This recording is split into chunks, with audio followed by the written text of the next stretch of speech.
In the following explanation, we will use the term male to describe individuals who are assigned male at birth, and the term female to describe individuals who are assigned female at birth. X-linked conditions are caused by a harmful spelling mistake, also known as a variant, in a gene located on the X chromosome. You can remind yourself of what chromosomes are in our video, Basic Genetics Concepts.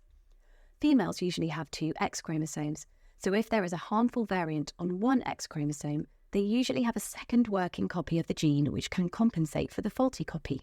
This means that they typically do not develop symptoms of X-linked conditions, though for some conditions they may develop mild symptoms.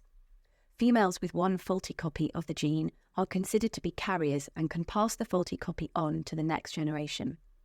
As males usually have only one X chromosome, there is no second copy of the gene to compensate for a faulty copy. If they have a harmful variant in a gene on this chromosome, they will be affected with the related X-linked condition. An example of an X-linked condition you may have heard of is haemophilia. What happens if the biological mother is a carrier of an X-linked condition? By biological mother, we mean the individual providing the egg when a child is conceived. The biological mother might be an individual who intends to raise the child, or they might be an egg donor. If the biological mother is a carrier of an X-linked condition, in each pregnancy, the X chromosome with a working copy of the gene may be passed on, or the X chromosome with a faulty copy of the gene. If a child inherits the faulty copy from the biological mother and a Y chromosome from the biological father, this will typically lead to a son who is affected with the condition.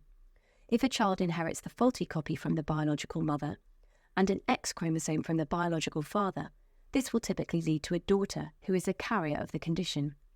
If a child inherits the biological mother's working copy of the gene, they would not be expected to be affected with, nor a carrier of, the X-linked condition, regardless of which sex chromosome is inherited from the biological father. This means that overall, there is a 25% or 1 in 4 chance of having a male with the condition.